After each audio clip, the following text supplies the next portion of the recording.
Yo, check it out. I got 4 keys to a successful podcast, and this is Podcasting 101 with Zachary Babcock. Let's go.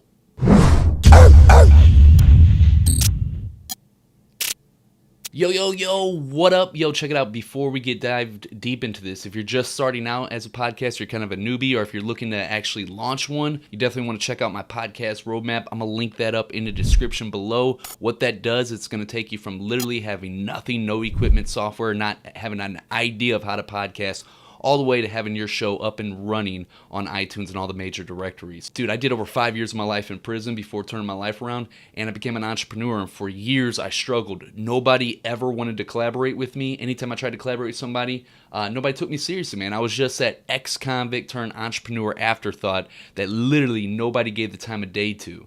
And then I launched my podcast, became a top 200 rated podcaster on the 3rd day, and the week later we had Billie Jean Marketing on the show, and we've been interviewing celebrity after celebrity ever since, and my brand has skyrocketed, large part due to my podcast. So I literally went from, in a week's worth of time, nobody wanting to collaborate with me, nobody giving me the time of day, to interviewing celebrities within 1 week, all through the power of podcasting. Now, let's get into these 4 W's. These 4 keys is, dude, if you nail this down, your show is going to go to the next level because you're going to be building a really powerful audience. So let's dive into it. I got a video that I shot in Vegas a few months back where I just really nailed it and broke it down really completely. So let's dive right into that video. Yo, you want to know how to launch a top shelf podcast? Let me tell you the 4 W's to long-term podcasting success. Look, man, a lot of people always come to me and they want to know like all the cool stuff about how to interview celebrities, how to get your podcast ranked in the top 200s, which is all cool.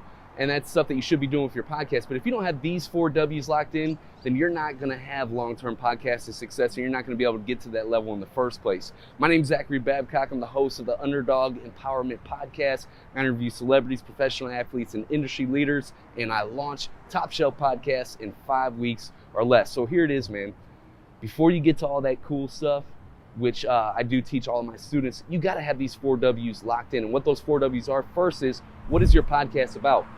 You got to be able to communicate that in 1 sentence or less. So when people ask you about your podcast, you clearly communicate what it is that your podcast is about. If you go on Facebook, you'll see all these people with these bios that are like, I help you find the inner self to bring out the real you, or what the hell is that even mean?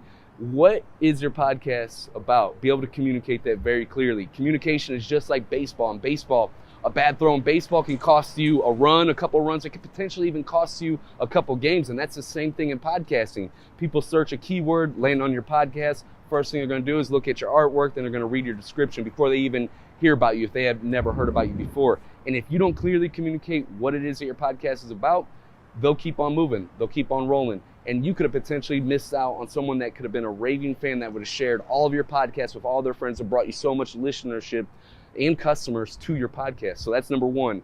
What is your podcast about? The second W is who. Who is your audience? Obviously, if you don't have an audience, you're just speaking into a microphone full of air. So you got to get really clear on who it is that you're serving with your podcast. It's a lot like business when you make out your customer avatar. And for an example, in e-commerce, you might have a customer avatar. You might have a bunch of different customer avatars. You might sell expensive phone cases to people or t-shirts or whatever, and you might have multiple audiences. And you necessarily don't have to be the face of your business. You could just be running ads to people.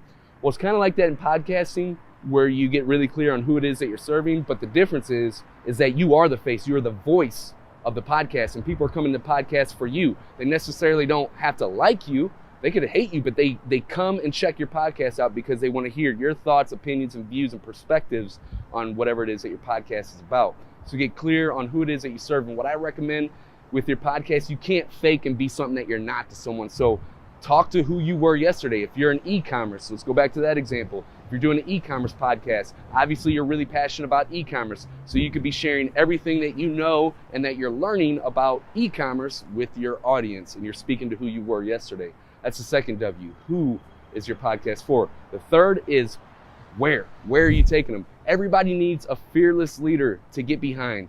And you need to be able to articulate a future that they have hope in and that they also desire. It has to be a future that they have hope in and a future that they desire. People that fear the future tend to get paralyzed and they don't take action and they don't move forward. But if you give them hope in the future, that renders them perceptive to change. So clearly articulate where it is that your podcast will take them. What's the mission? What are they going to get? What's the benefit from listening to your podcast? That's number 3, the where. And the 4th W is why. Why should people listen to you? Let's go back to that e-commerce example. Let's say you got an e-commerce podcast. There's hundreds, if not thousands, of e-commerce podcasts out there. So why should people even tune into you in the first place? Well, the first thing you got going is you're uniquely different. Everybody's created uniquely different. So that's great. You got a head start there. But that's not enough. So what can you do to separate yourself from the other podcasters in your space? What I do with each and every one of my students that comes through is I have them do this exercise where you list out the top 10 e-commerce podcasts in your space. And then now you have that list of podcasts that you can go on and also invite the host to come on your show. But more importantly, you can look at those podcasts, tune into them, and figure out what they're doing, and then come at it from a unique angle. With me, I hit on the why in the first sentence. I say from living in prison for over 5 years of my life with convicts to rubbing elbows with multimillionaires every single day. I'm a student of psychology, business, and marketing with a unique, broad perspective from both extremes of life. Now, obviously, you might have not went to prison like I have, and might not have like that unique why you should tune in, but you do have a way. You might be very polarizing in your topics versus everybody else is real cut and dry and professional. Or you might be really good at injecting humor throughout the podcast. Now you're entertaining and educating at the same time. So you got to find out why.